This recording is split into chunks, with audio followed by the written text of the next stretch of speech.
insightful, but are you likable? You got jokes, you're the host, stand up. Are you likable? Cool. Hello and welcome to Likable, a show where we discuss stand-up comedy from an entry-level perspective. I'm your host, David Stickle, and today I'm joined by Mr. Joseph Anthony Davis. Hello. Hi, Likable audience. Howdy, buddy. Hope you like me. Yeah, I think they will. Jolly Joe. That's one of my many names. Yes, Mad Jad. yeah. How many, we love the characters. They're very fun. How many do you have? I know. I get this question a lot. People will message my partner, Serena, and be like, how many Instagrams does Joe have? Because it's getting out of control. I have multiple characters. I've been doing improv since 2020. Good place to start. So I started acting and playing different characters. And right in the middle of COVID, we were like, let's get outside and get people together and start acting. Heck yeah. So that's where I really started taking on all these different personas and loved character acting.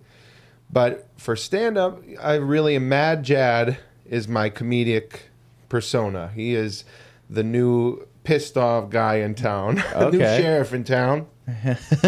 He's kind of a piece of work and he's very unhappy with the world. Mm-hmm. And then you got Jolly Joe Jester, on the other hand, who's a cosmic clown-like man who's a host with full energy and unconditional love for everybody. And those are two sides of me, or kind of the yin and yang. Okay, that's cool. Life's about balance, right? I mean, yeah. You gotta be balanced. You gotta have, these days, one personality's not enough to get all your feelings out. Fair enough. I wish there's a few people I know that I wish would adapt that. Right. I mean, and there's seriously psychological stuff. I've been hearing about like internal family systems. Mm-hmm. Have you ever heard of that? People will be like, oh, my inner father and my inner child and inner personalities within. So that's kind of, I'm doing that, but as a stand-up. So it's a lot of fun and, gives me a chance to write from a new perspective. Yeah. Like a Rodney Dangerfield kind of, hey, can't get no respect around here. Yeah. What the hell's wrong with this world, Oh yeah. Do you feel like when you go to write and you're trying to approach it from a different angle, like it does drastically change your perspective on what you're trying to do? Yeah, I'm finding that thinking about comedy from this Mad Jad perspective, because you know me, I've been around the scene for a couple of years, but when I started, I was signing up Jolly Joe Jester, and that's sort of my musician name, and there's a lot under that umbrella, but certain topics just felt like way out of left field for that character, who's almost a little more wholesome and clean. So now I'm finding a new freedom with Mad Jad to say, let me blow the roof off this place and show these feelings that are not normally shown. Okay, interesting. As an actor, I've been called to play mafioso types and big scary guys and military guys and stuff that's really out of character. But I find that I can find that in me. And thinking like that, I think, connects to a new audience and is a little more of like where the times are at these days. Yeah, okay, interesting. Well, so I mean, you wear many hats, right? Yes, Yes, you do. Nice hat too. I'm curious, what came first? Like baseline, Joseph Anthony Davis. Like, was it acting, improv, comedy? Like, what was like your first like exposure to like, I guess like just as a blanket like entertainment, and then what road did you go down first? That's great. So I think the real origin story was as a kid, even before anything, me and my friends would get together. We would even make wrestling videos. Love that. Like WWF? Like wrestling. We made our own acronym, JWE, Joe's Wrestling Entertainment. Okay, great. And, we built a little trampoline ring and really early on started that. And there's, an experience there playing a heel, playing a bad guy, playing a good guy. But I was into that as a kid. Did you have a favorite character on television? Yeah, I think so. I loved the really obscure wrestlers. Like there's this guy who was very egomaniac. The microphone would come down and he would introduce himself, Mr. Kennedy. Yeah. Remember him? Yeah. I remember Mr. Kennedy. That guy Yeah. was funny. I loved his ego. I loved his character, the boogeyman, like these wild characters. But my favorite, and I actually met gentleman, is Stone Cold Steve Austin. Heck yeah. When did you Yeah. meet Stone Cold? I was going to California with my family as a kid. I was probably 10 years old, playing with toys in the airport, literally like a Stone Cold action figure in my bag. Mm-hmm. And all of a sudden, my brother says, I think some wrestler, just famous guy, he didn't even know who it was, drove by on a golf cart. So I grab my stuff. I start running. You didn't even know who it was? We're in Chicago O'Hare Airport, and I'm like, I don't even know, but I hear famous wrestler. Mm-hmm. I run, and it's Stone Cold Steve Austin. And I say to him, he gets off at his gate, and he sees this kid who chased him, and he had just finished WrestleMania, like shaving Vince McMahon's head. And I was like, I'm such a big fan. He had a movie coming out. I want to go see your movie. You're probably too young for that. Mm-hmm. And I told him, hey, I had used to do your thing like you did with the beers with Dr. Pepper with my friends and pour it all over. Good thing it was Dr. Pepper. Yeah. Don't stay away from drugs and alcohol. Yeah. And he couldn't have been nicer. And I got a photo with him that's really cool. Send you. Yeah. It was a special moment meeting one of my first heroes there. Yeah, that's really cool. Yeah, so wrestling was one way in, and then I started getting into theater a little bit in high school, and in community college, I actually worked with the Rockwell Museum in Corning, New York, and was the first ever intern as a theater person with the museum. So it was a theater class and the museum, and together we created a couple of theater pieces, and I even did one based on Andy Warhol. Cool. And this hat's actually perfect because I played John Wayne, Marion Morrison as his birth name. But I did a John Wayne Cowboys and Indians piece. It was what it was called, and based on these awesome pictures that he had. And I started as kind of a director and a writer, and always thought I would direct movies as a kid, and looked up to guys like Martin Scorsese and Coppola and Tarantino and all the great comedic movie makers, Charlie Chaplin. Mm-hmm. Always just grew up thinking I want to make movies. Yeah. So that was my next entry point, and brought me to SUNY New Paltz doing digital media production.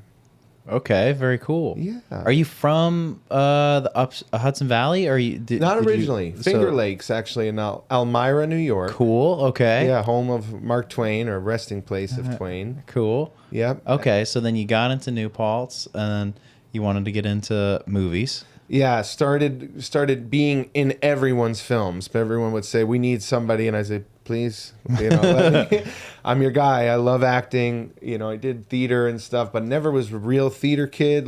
Never took a lot of acting class. But then I got to be on set in everybody's movies, and loved that experience. Yeah, that's cool. Love being on set. And then I got into some movies in the Hudson Valley. The first day of my New Paltz career, I was brought onto a movie set and was an extra, and ended up driving someone home the next day because I begged to be a production assistant. Let me work for free. I need the experience. And on my first week of college, I skipped class to go be on a TV show, and made really good friends with the woman I ended up driving. And we made a movie together. Layla Koshnudi in The City. She's an amazing actress, and we're still editing what we shot way back in 2019. It's a TV show called Closure. Okay, so very cool. Just started falling into place, and then I was in a movie with Bill Murray. That's cool. The Dead Don't Die. Okay, that's cool. Yeah. So that was awesome. Got to be a zombie. Yeah. Did you tell the story at Night Swim about this, right? I think so. Yeah. Maybe you laid on him or something like that. The first thing we do, they say, everybody, we're going to jump on Bill Murray and Adam Driver. All the zombies are climbing on top of him and touching him. And it's like, this is the first thing we're doing from an overhead shot.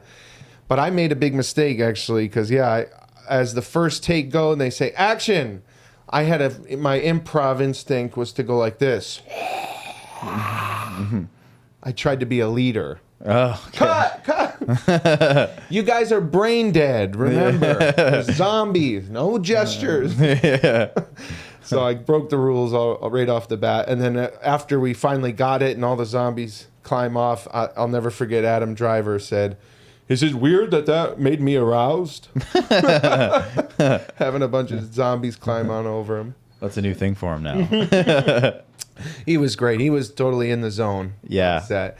And Bill Murray was super nice and got my Screen Actors Guild card doing that. That's really cool. Yeah, so I've been in tons of different movies around here, and that was always part of it. And then I started comedy officially at Cafeteria Coffee Shop in New Paltz. Okay. So we have an open mic, but what if we did a spoken word night, and I'll host it.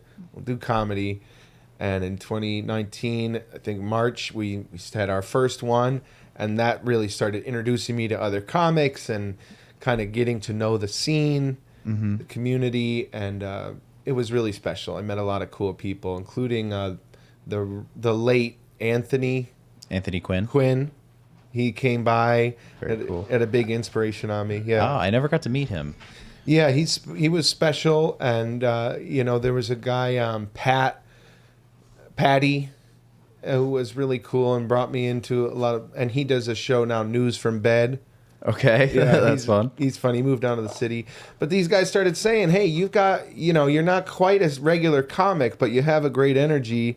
How about you host this show?"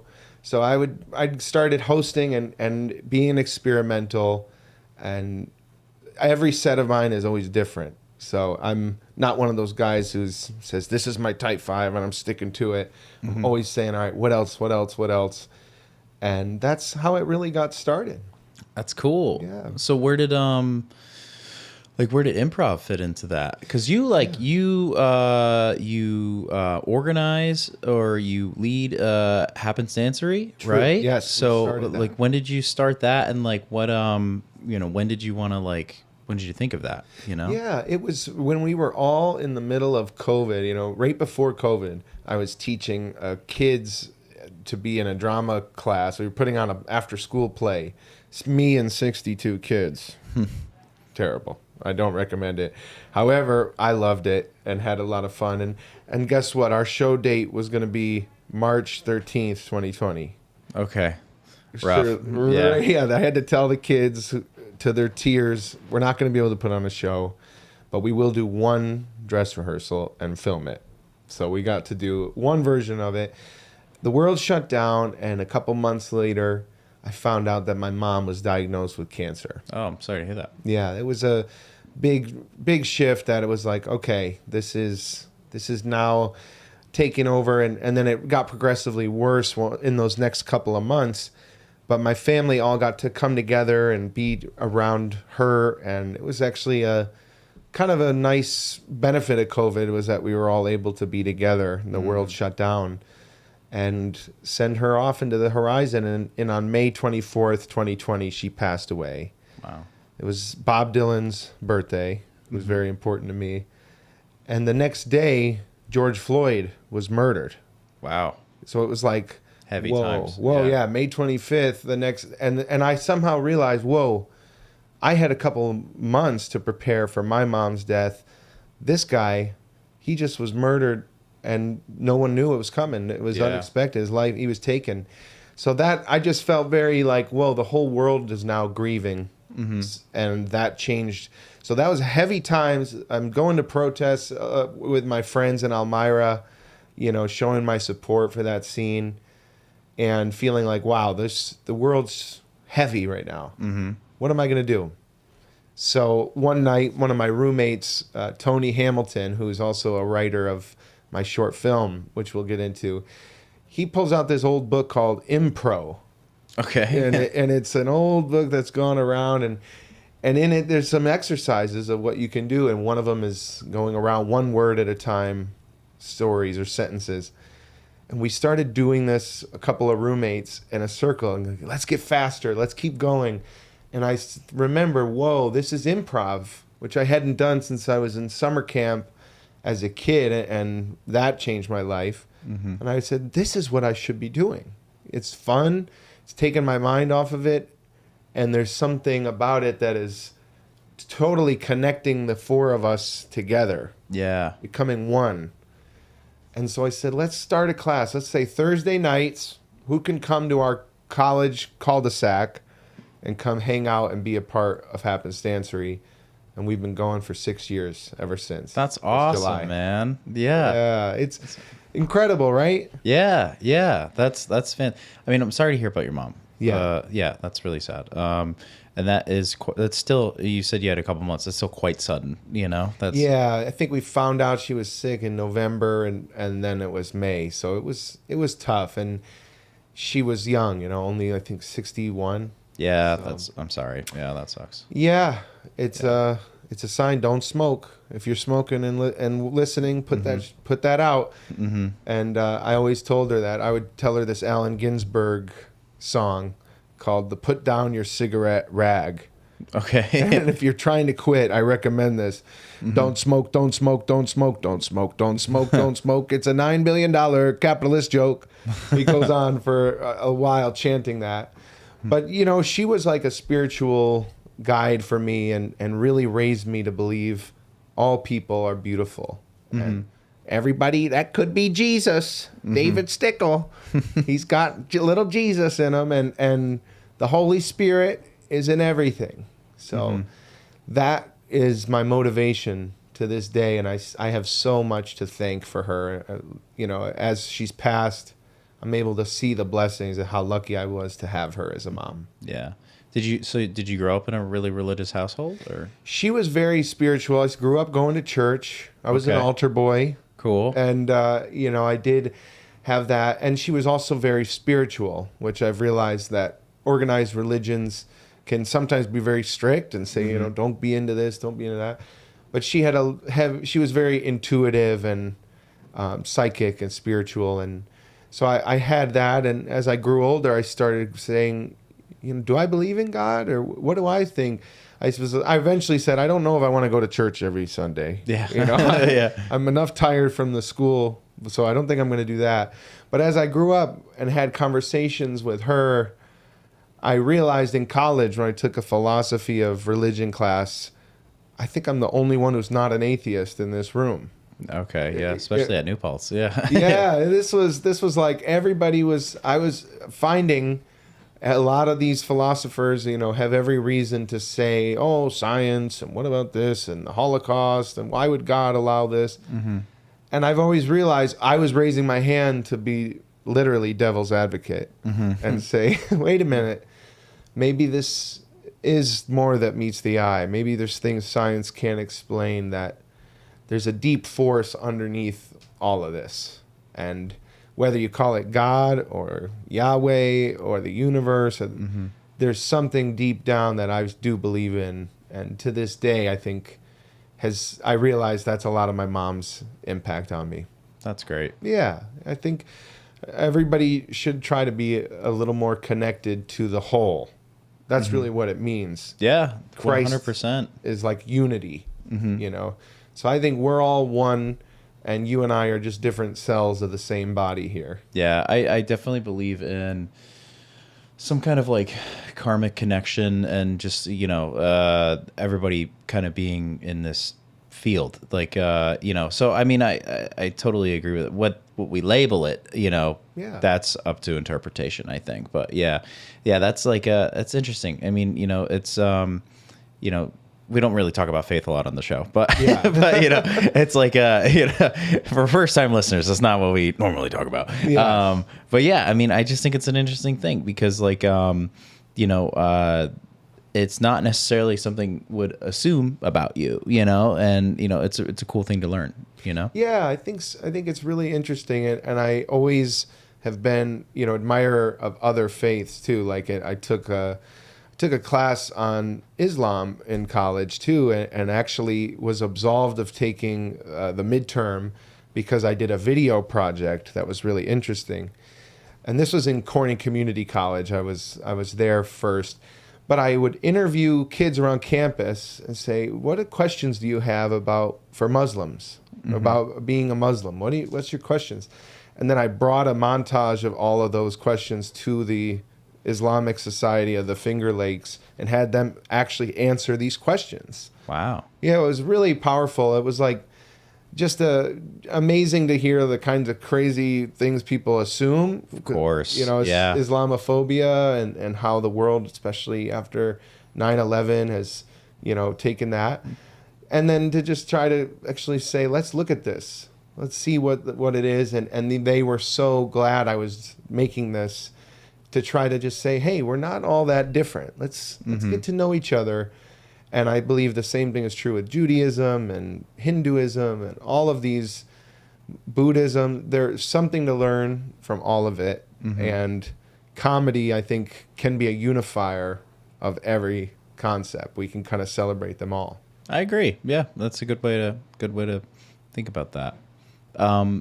So we were acting, and then we started improv, and now we're writing, and we're creating a show. We got a movie we're working on. Yeah. The amazing thing happened in 2020. Living in that great house with, I said, Tony Hamilton and another great performer, Frankie Panic, and I had this like college house after I graduated New Paltz.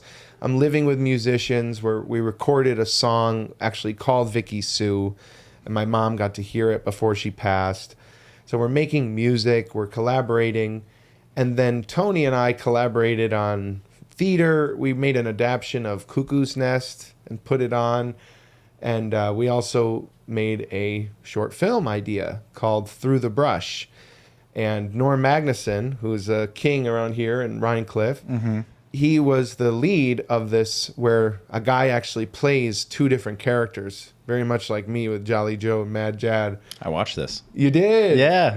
Oh, what did you think of that? I thought it was cool. Yeah. It's available on YouTube for anyone to check out now. It went around the festival world, but yeah, it's all about how we differ and how we look at someone else on the other side of the creek and wonder what's their life like and how different am I from them. So it's a lot of like what we're talking about. And that took a couple of years of shooting. And just like as you see, the film crosses all 4 seasons of weather. So it's a whole Hudson Valley journey from spring and summer and fall and the thick of winter. The first thing we shot was crossing a frozen creek with Norm and me and the camera. Oh, you shot that first? Yeah, Okay. we shot that first, and that was very intense.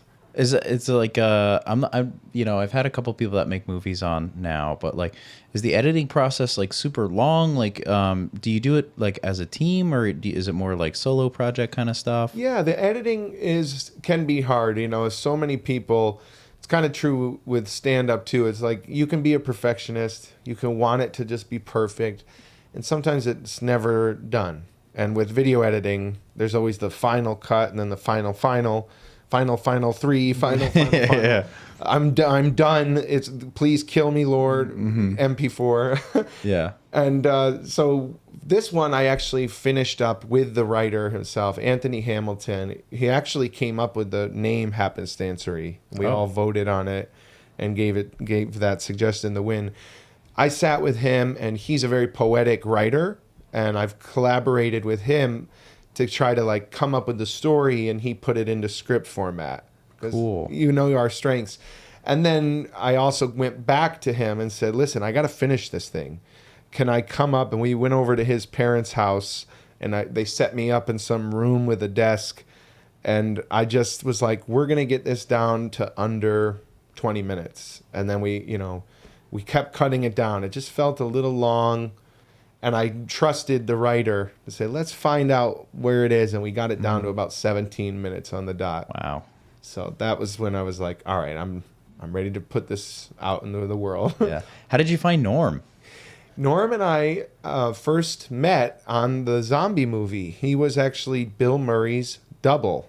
Really? Yeah, he had a shaved face. That's amazing. Yeah, And Bill Murray's not that tall. Yeah, Norm and him were perfect for each other, and he Yeah. would wear the same outfits, and he shaved his face.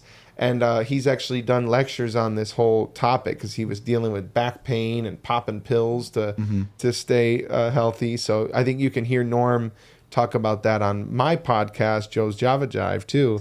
Check it out. He was I think the second guest or something, Norm. So yeah, I loved meeting him, and then I brought him in on the Cuckoo's Nest project. He was Harding, it was kind of Nurse Ratchet's teacher's pet.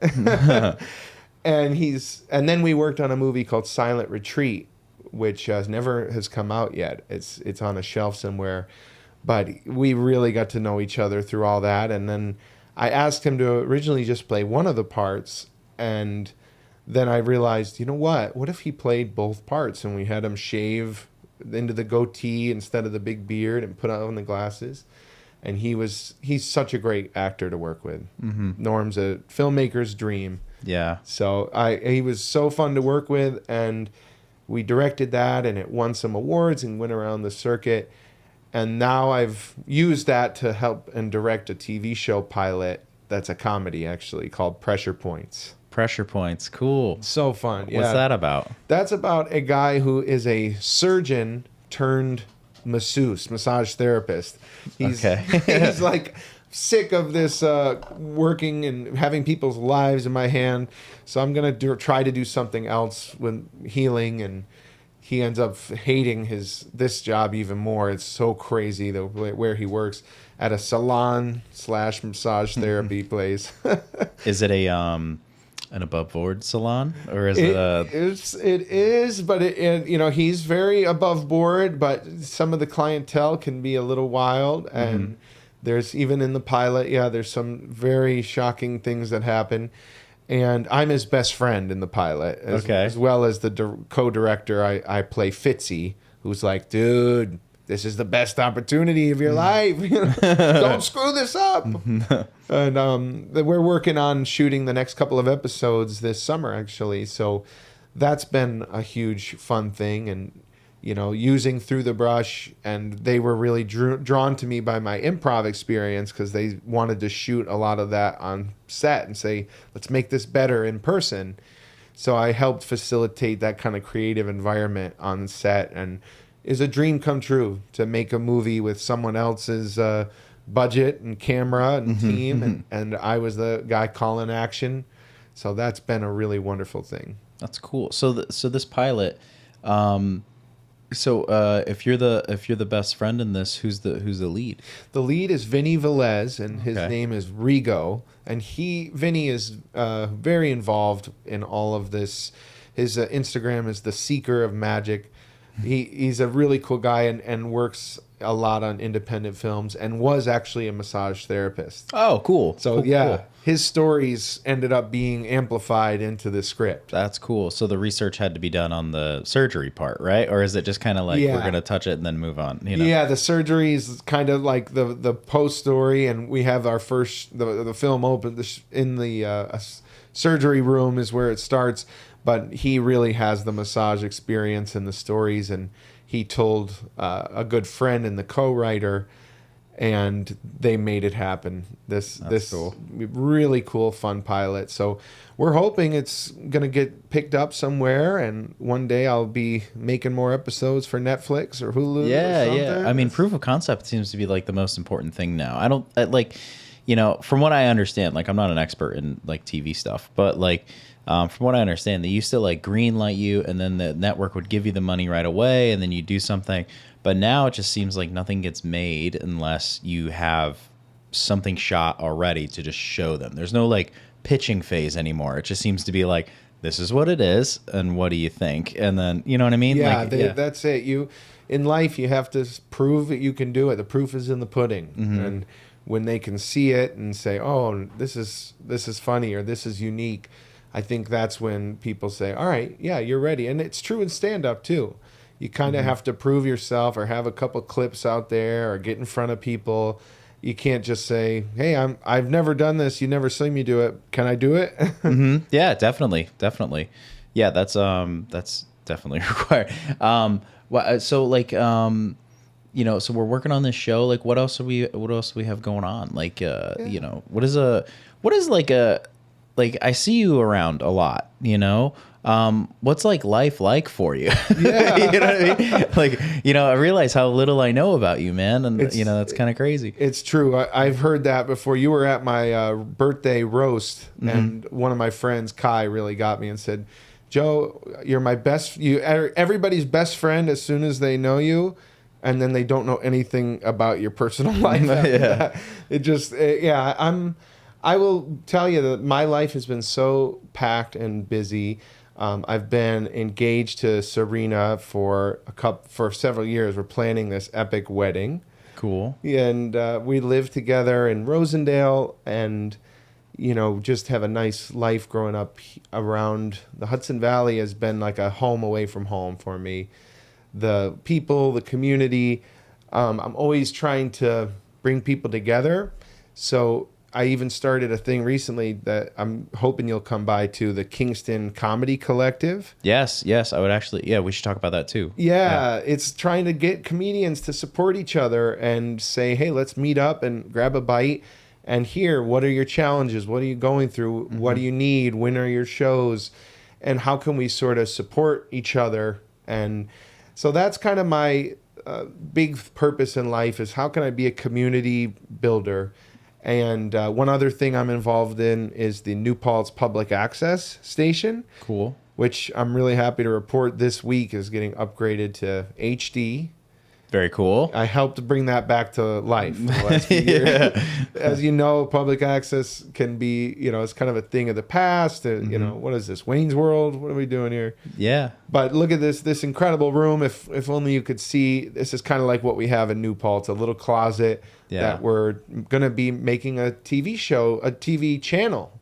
So New Paltz is going to be, Likable could even be on syndication. We could give you a show. I'm working with the new producer of The Panda, which is Rhinebeck's local public access, and she does Red Hook as well. Is that Suzanne? Suzanne, Yeah, yes. yes. Yeah. So Suzanne asked if we could share Likable on there, and I think everything's green lit. It's just a matter of like, I think, this is interesting. I didn't know this, but maybe it's just her department, but like gigabytes. The file has to be like less than 5, I think, which is for an hour-long episode, that's very tough. But maybe it'll be like 2-parters or something like that. Yeah, that is interesting. I think there's some ways around that. But imagine that your Likable shows now people can tune in to Channel 23, and maybe on both sides of the river, they can watch your show, get a slot. I would love that. Yeah, I mean, doing this show, I think it's like the cool thing is been able to showcase like different comedians in the Hudson Valley and New York and Tennessee and like all that kind of stuff, but mostly Hudson Valley and, people like yourself, and it's just like, these are our neighbors that have a passion about like doing stand-up or something, related to entertainment. And it's like, yeah, these people are amongst us. Like, let's hear about them, let's talk about them. And I think that's kind of what the show's been since, I really, I kind of let the guest dictate the episode, That's awesome. Yeah. It's a special thing that you do, and I'm a big fan of the show, and thanks, I love man. getting to know other comedians through your conversations. And I think that this long form kind of conversation for our age is rare. You do it with your close friends, you do it with family, but to get together and say, let's sit down and talk for an hour, that's rare in itself. Yeah. And people can watch and experience it with us, which is really fun. I think it makes them want to have more conversations too. I hope so. You better, people. Come on. Go out there and have a conversation after this. Be better, people. You can do it. Had it with this shit.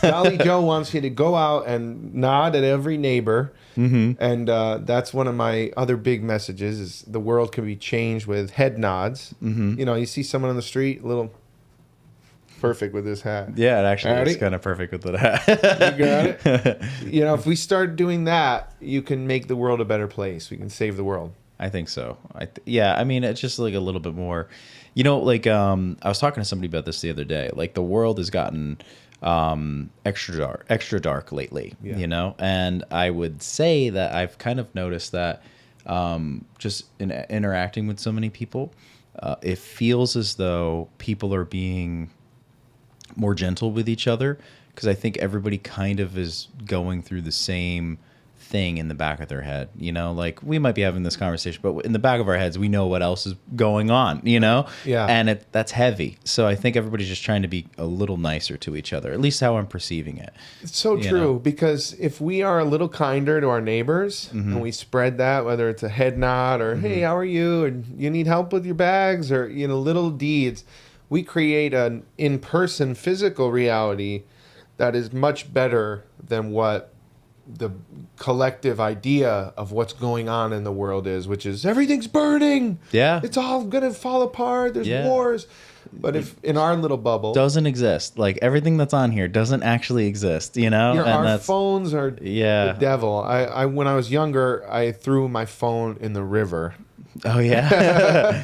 Yeah, very, very powerful experience, and I had a great manic episode after that led to who I am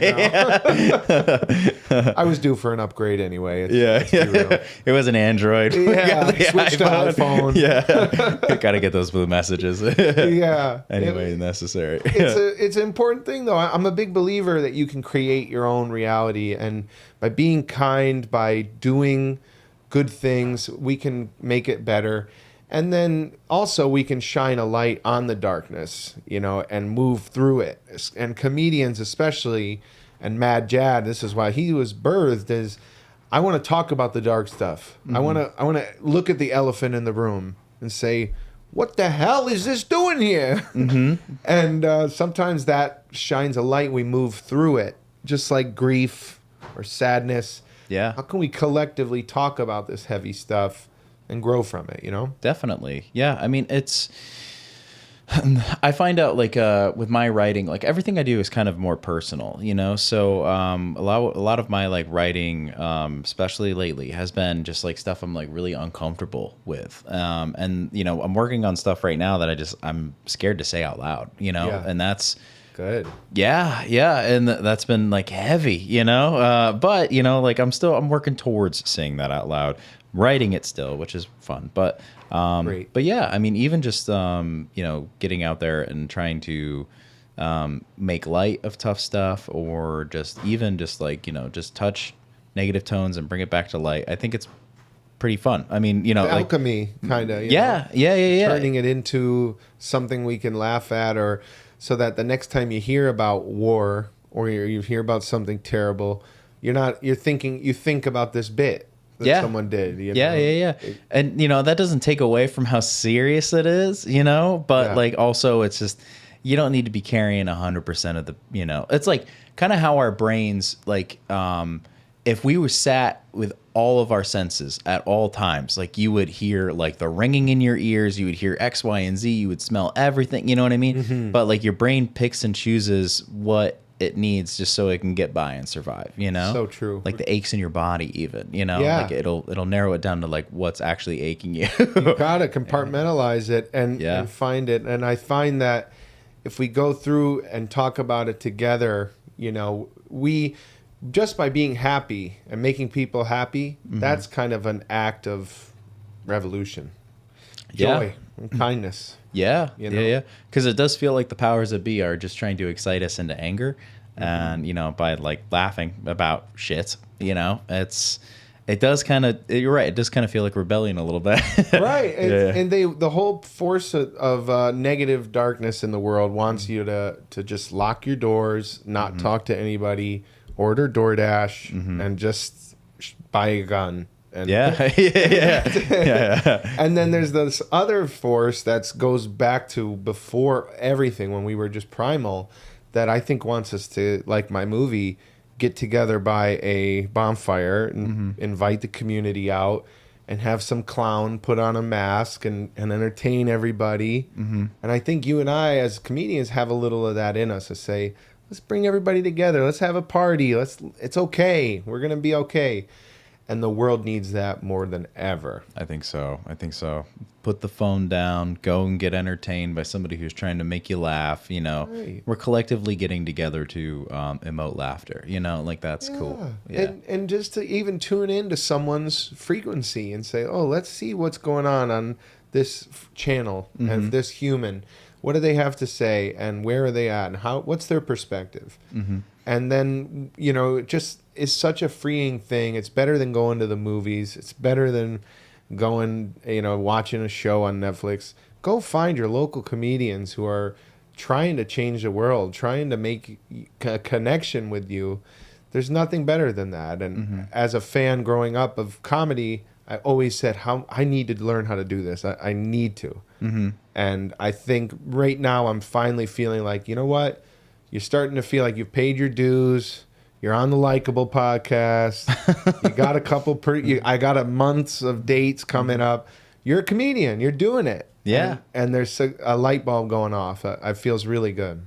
Yeah, that's cool. That's great. I love that.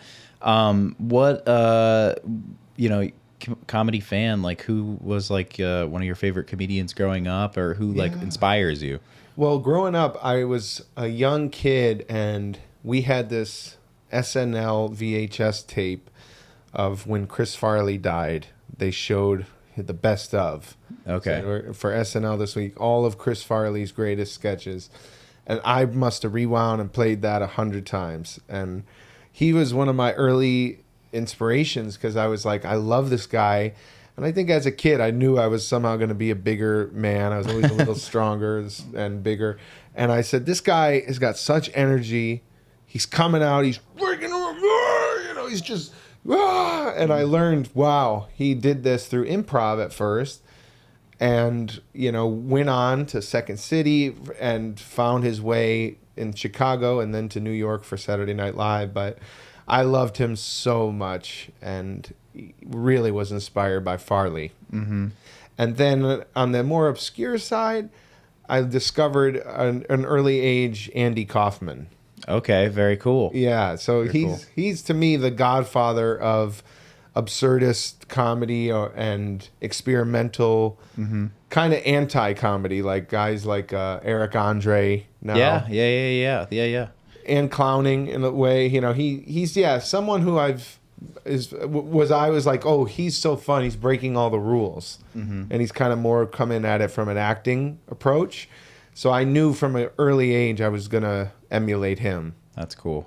And I'm lucky to say I actually got to play him recently in an Albany Ghosts of Comedians Past competition. I saw the flyer for this. Yeah, This that's is so very fun. cool. Yeah. Did you do certain bits or? Yeah, I really focused on, you know, I came out and did Mighty Mouse, which is his classic bit that he did on SNL. Just put on a record and waited for his part to lip sync. Yeah. Here I come to save the day. Yeah. And then I did a little foreign man and got upset at the audience. Okay. Realized I don't think you guys are really appreciating me. And, you know, I'm just trying to make you laugh, and I'm trying to treat you like you're my friends. But you really showed me where I'm at tonight. Why'd you have to ruin everything?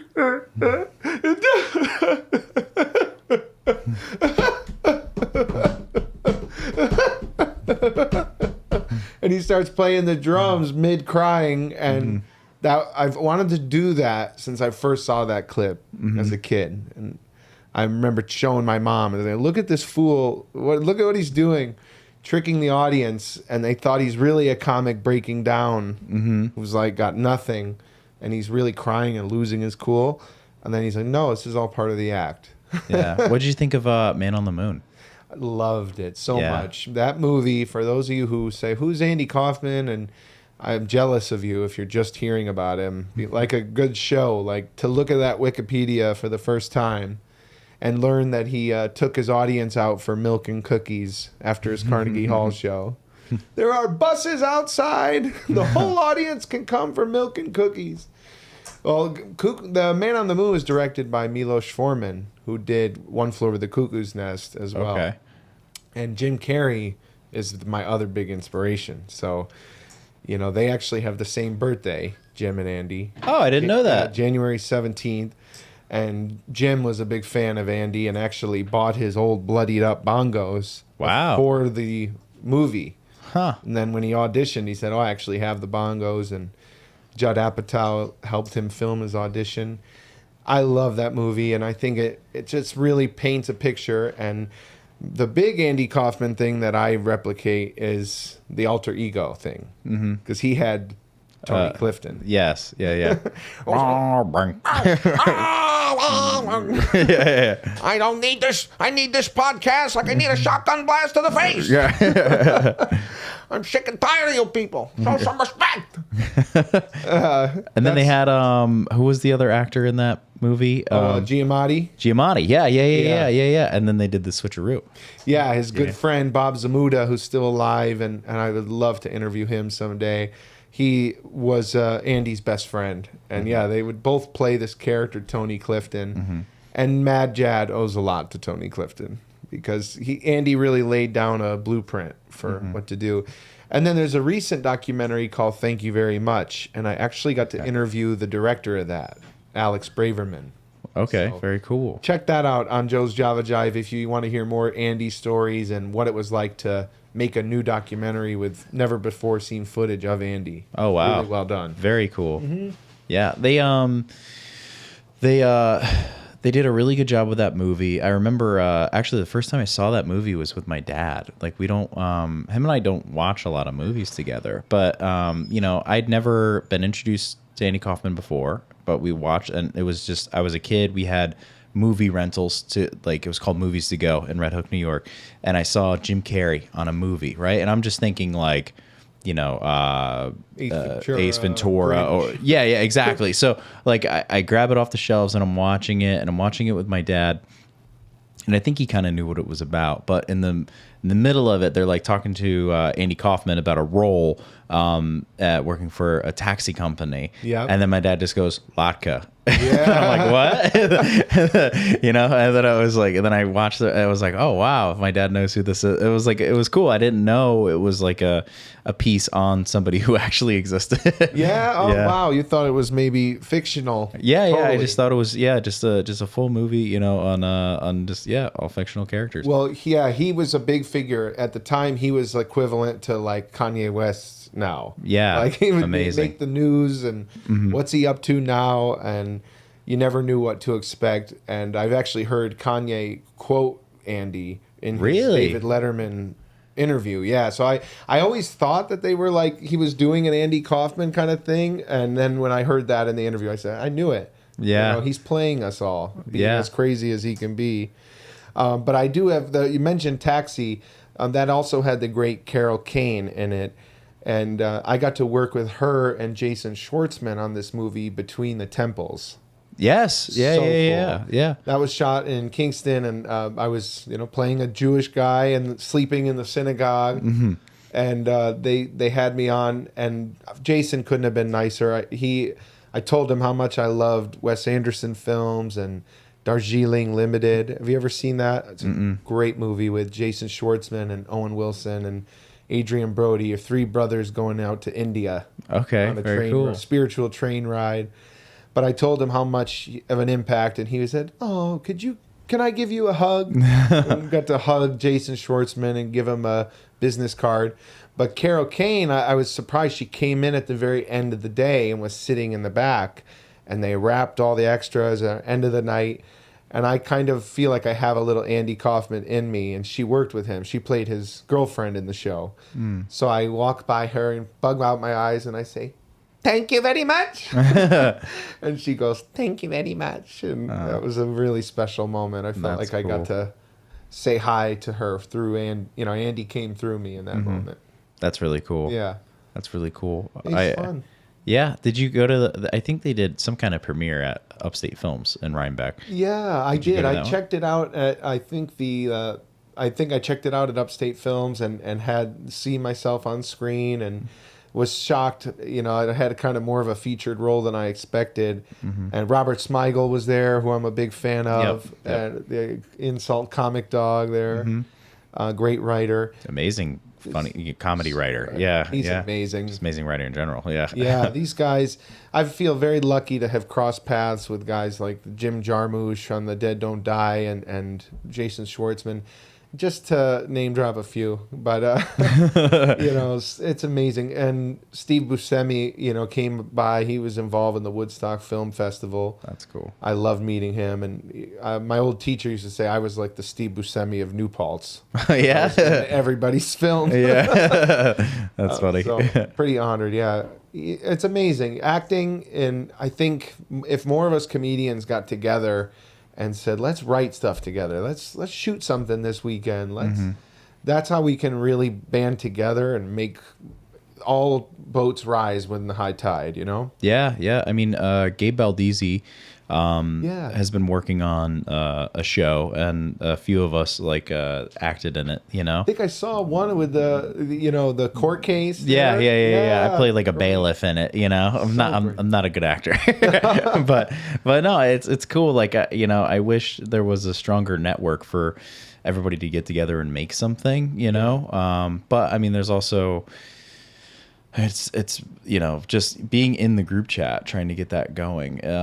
It's tough to organize. It's herding cats. It's tough to organize all that. It is. It's why I'm here.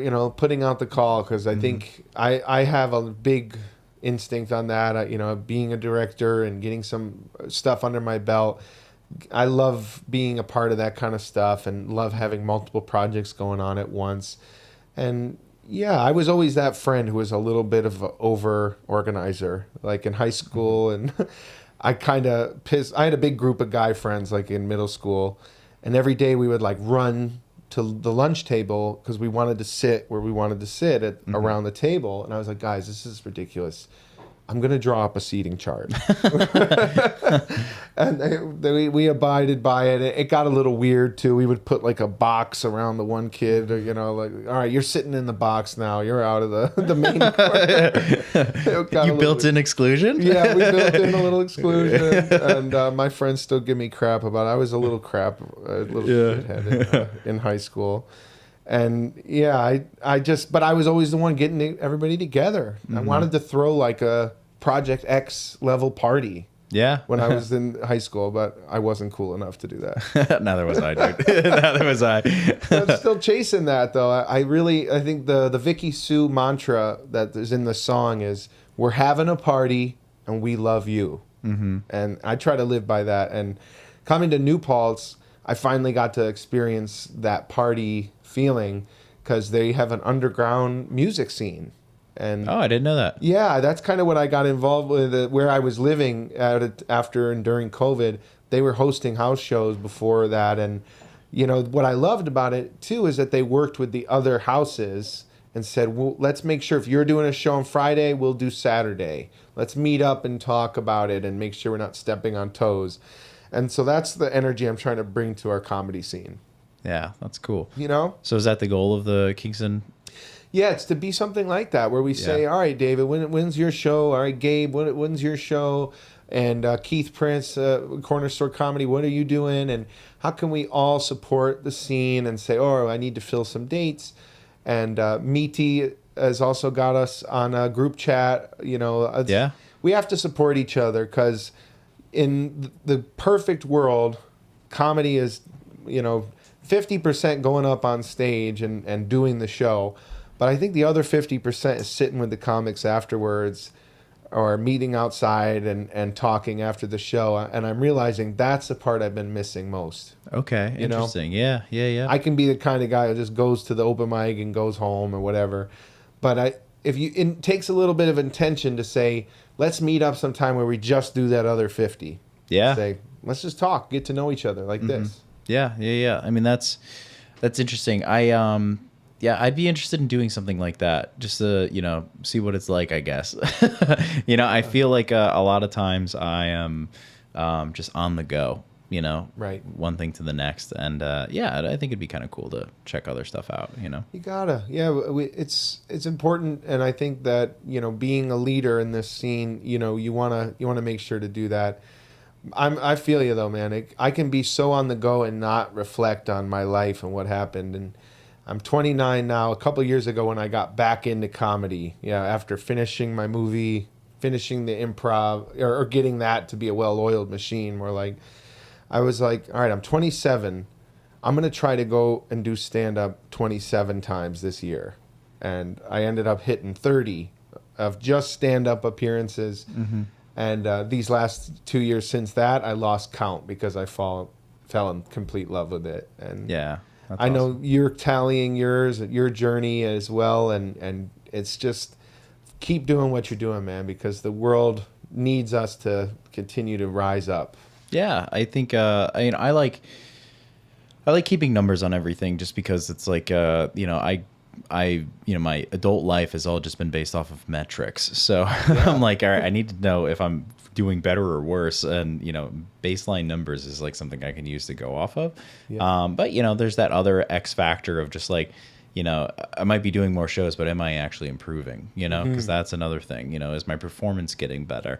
And I really do feel like, personally, I feel like I've hit a little bit of a wall, just because, I see somebody like Gabrielle Johnson, and they just they took an acting class in Kingston, and their performance has just gotten like so much better, and they weren't a bad performer before, but now it's just this stage presence is so different. That's awesome. I love Gabrielle. Yeah, I want to see more and more of that, and rooting for her. And yeah, acting classes, I really encourage comics, if you're listening to this, come by what I offer on Thursdays in New Paltz and second Mondays in Rosendale, because I offer these improv classes that you learn techniques to be in the moment and to be open for shifts and new ideas.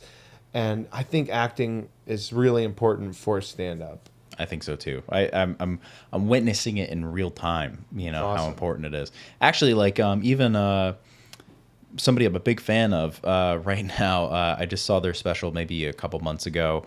But Gianmarco Cerezi, have you seen this comedian I have before? not, no. Okay, so Gianmarco Cerezi, huge now, like a couple million followers on Instagram, but like been a comedian for a long time. Finally took off, and Gianmarco total theater kid, and it plays in the performance he does on his YouTube special Thief of Joy, which I think just hit like 5 million views, is like very much like a one-man show, but with jokes per minute. And it's so amazing. Like, it's just, it's really inspiring, actually. So for me to watch that, come from a storytelling background, getting into, stand up, and then trying to figure out how to bring storytelling more into my stand-up comedy, and then seeing somebody just do a whole life story and in an hour, and then make more jokes per minute than I can even imagine. It's wall-to-wall jokes. Yeah, but it's but sincere. It's sincere, but it's also it's physical, and there's just so much attitude and whatever. And if he was standing still behind a mic and a mic stand, doesn't hit, but the movement, just like the subtlety. Yeah, all of that plays, and the crowd eats it alive. They just love it, Do you use a wireless mic?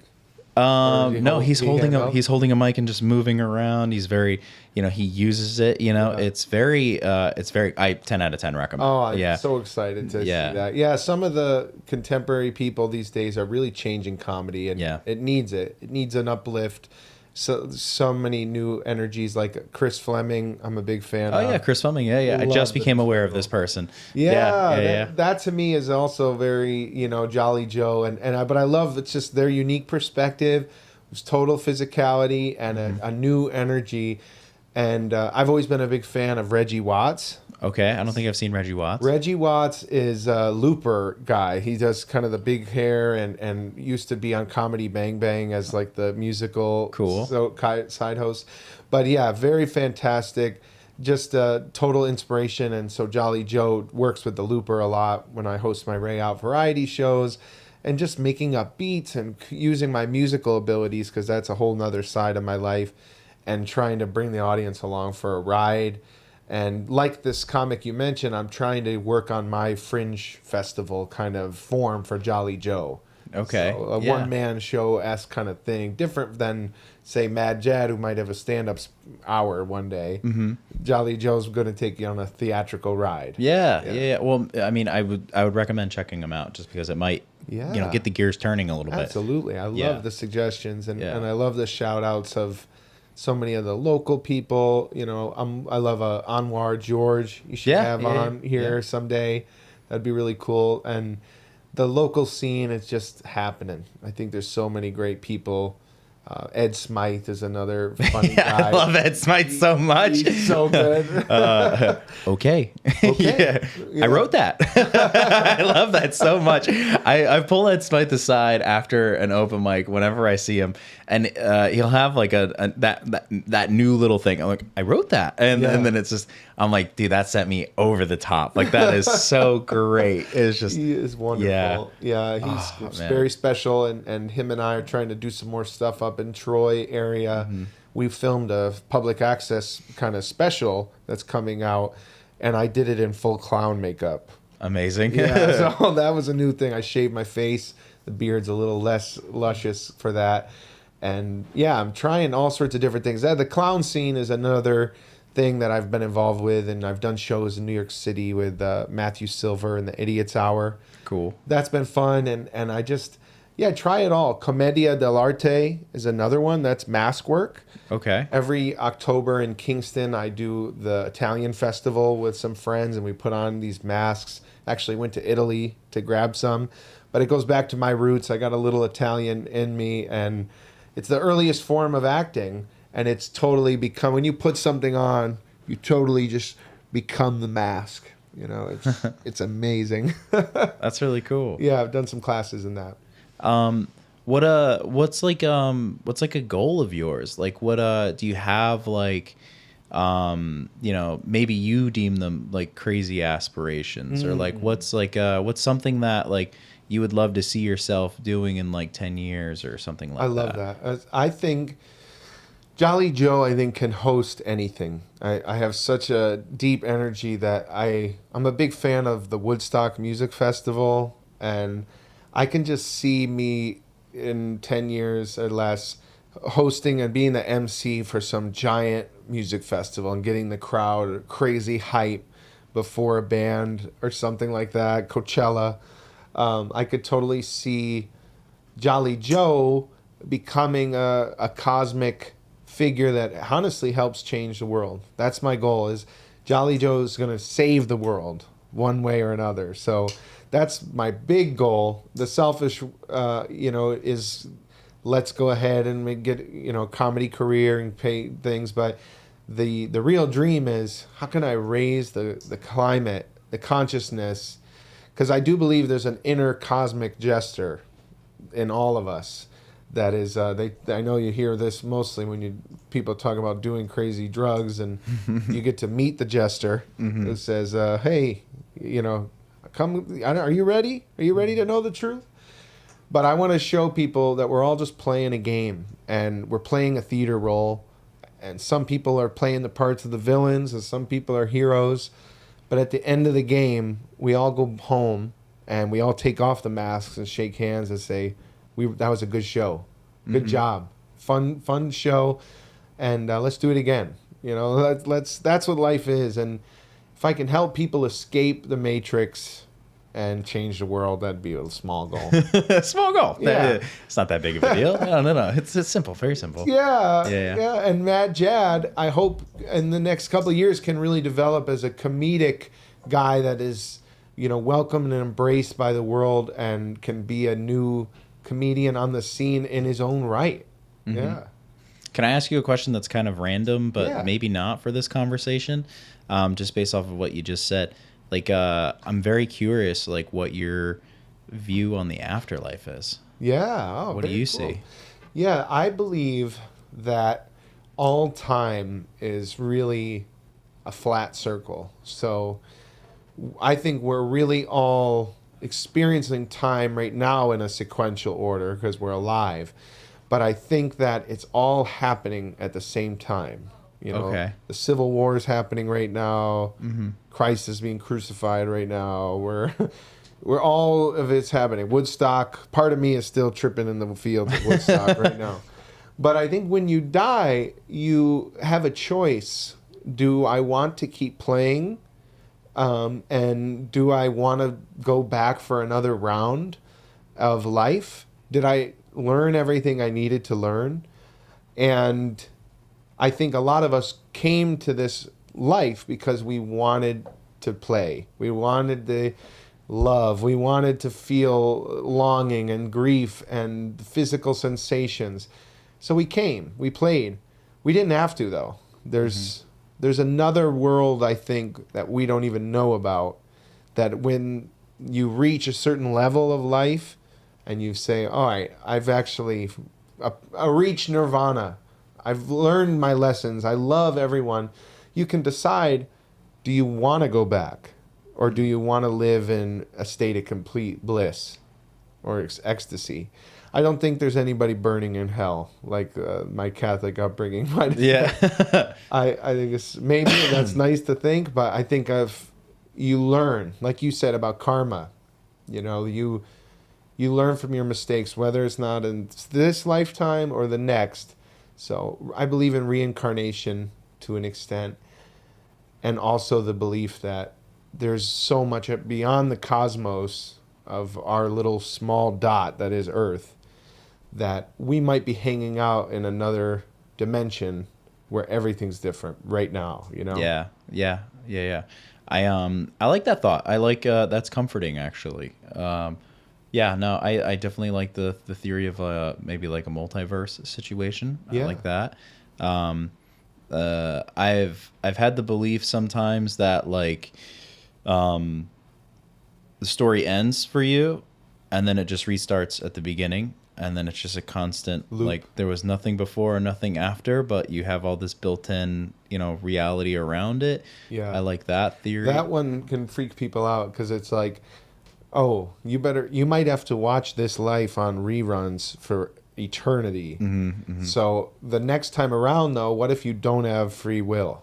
Like, what if you're making the decisions this time, but then you have to rewatch the movie over and over again? So are you going to be watching yourself saying, get up off the couch? Yeah. Go do something. It's just boring. Yeah, like knowing that the end is soon, like let's just say like, I die tomorrow. If I'm rewatching this, moment right now, Yeah. it's just like, what are you doing? get Go hug your mom. Why are you interviewing a jester on a Saturday afternoon? It's beautiful outside. You could be doing anything Just else enjoy but the this. sun. Yeah. Anything to avoid actually relaxing. Yeah. And that's the voice that I think we can tap into. Even now. You can say, ooh, is there a voice in my head that's saying, ooh, do this, go be a comedian, or go try this, or go put yourself out there. And that voice, maybe that's me from the future. Perhaps. Trying to guide me, leaving breadcrumbs, So a lot of my ideas are rooted in this really cool person, author from the 60s that actually came from Elmira, New York, called Jane Roberts. And she channeled an entity called Seth. Okay. And it actually helped be one of the instrumental things of the whole New Age movement. Like Seth coined the phrase, you create your own reality, which I said earlier. You make your life. You make this world. The whole world revolves kind of around you. You're God. And it's... help and think of good things, and it's a really interesting person and story. But I couldn't believe I learned late in life that was right from Elmira, New York. And that's another topic if you're more interested in. On Joe's Java Jive, I interviewed the person who manages the Seth House that is now like a library, and where all of that channeling happened. So I'm into some hippy-dippy woo-woo stuff, Yeah, there's nothing wrong with that. Yeah, I can't be an altar boy in just Catholicism forever. As I've grown, this kind of Seth material, when I first heard it, was life-changing. And I listened to all the books and really took it in. Because whether you believe that it's an entity or not, or that it was channeled or whatever, once you listen to the information, it's like the most weird self-help. Interesting that you asked about afterlife, because it's answers to questions like that from this channeled entity who claims to just be a disembodied spirit kind of hovering around, and picked this couple who were playing around with a Ouija board to come in and say, I'm going to start talking to you.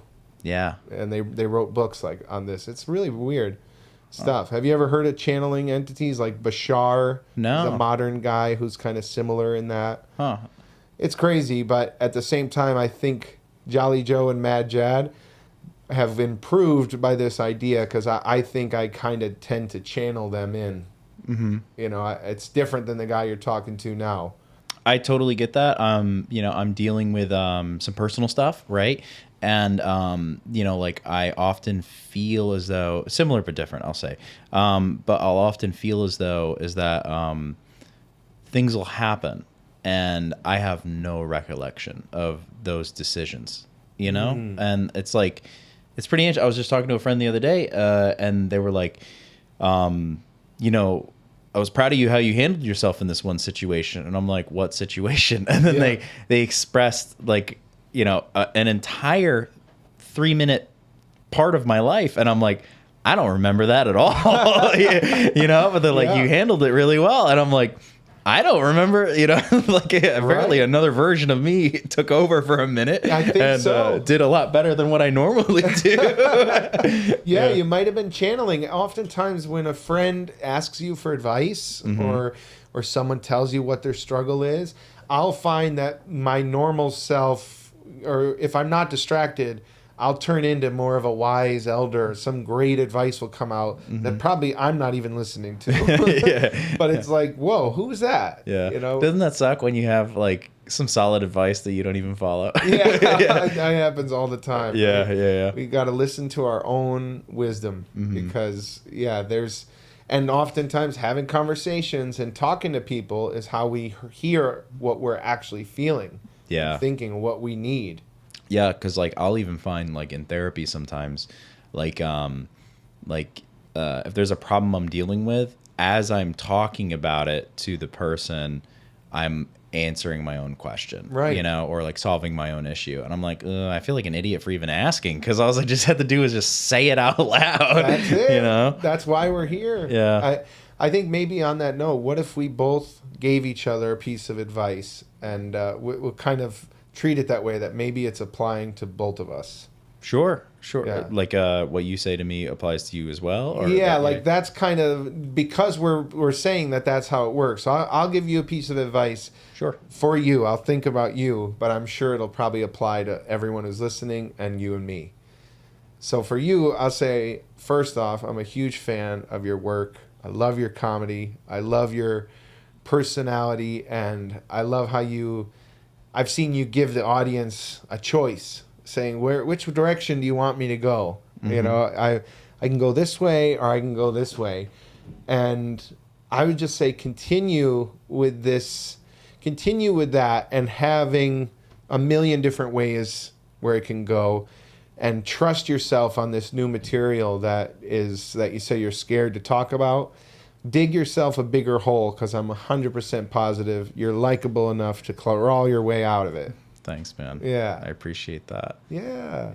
I respect the shit out of you. When I look at you, I see somebody who cares greatly. And I think you see yourself, and maybe you don't even speak it to others yet, but I think you see a version of yourself that you aspire to be, and you might not have said that out loud yet, and I think a lot of people feel that way, and I don't think there's anything wrong with that. And my advice to you is to be relentless and pursue who you see you as without waiting. And like whether that compromises a relationship or anything like that, I believe that true self for you is who you deserve to be. And you know, and I would say just be relentless, because I do like I really respect what you do, you know, and it's different. It's really different. And I think I spent a lot of time trying to figure it out. But I really appreciate that you are just not scared to be who or what you want to be, you know. Oh, man, I think thank you that's so cool, much. man. I really appreciate that, and it means the world. And I definitely relate to what you're saying. It's very true that I have a perceived image of who I am and who I'm going to become. And, you know, I will be relentless. I will take you on your advice, because I know that the louder and stronger the more percentage of me that I allow in, 100%, will be when it all finally happens, Yeah. Keep on being your truest self. And yeah, it made me think of the recent John Candy documentary, another Okay. one of my heroes. But he used to always say to his fellow comics, I'm Mr. Toronto. Okay. I'm Mr. He was from Canada, and he became that. He was buying everybody's meals before when they were all getting paid the same amount. He was known for saying, "Oh, I'm covering the bill. I'm the big shot movie star here." And then one day he actually became that, and he owned a football team, and he became America's sweetheart. So I just say that to you and to me and to anyone listening, just be the frequency of your highest self. Try to just live your life right now, coming in here with my John Lennon glasses and cowboy hat saying, all right, I'm Jolly Joe Jester, the movie star, but I'm also in reality humble, caring, wanting to boost you up, wanting to boost everybody up, want us to bring us all together. And that's that Vicky Sue humble element too. So I'm bringing it all with me, and you have to be a little crazy and delusional if you're going to make it in this business. Yeah.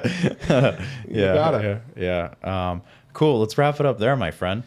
Thank you so much. Yeah. Well, it's an honor and a privilege to work with you, David, and keep sticking to it, my friend. You too, dude. I Awesome. appreciate it. Peace and love. Yeah, peace and love.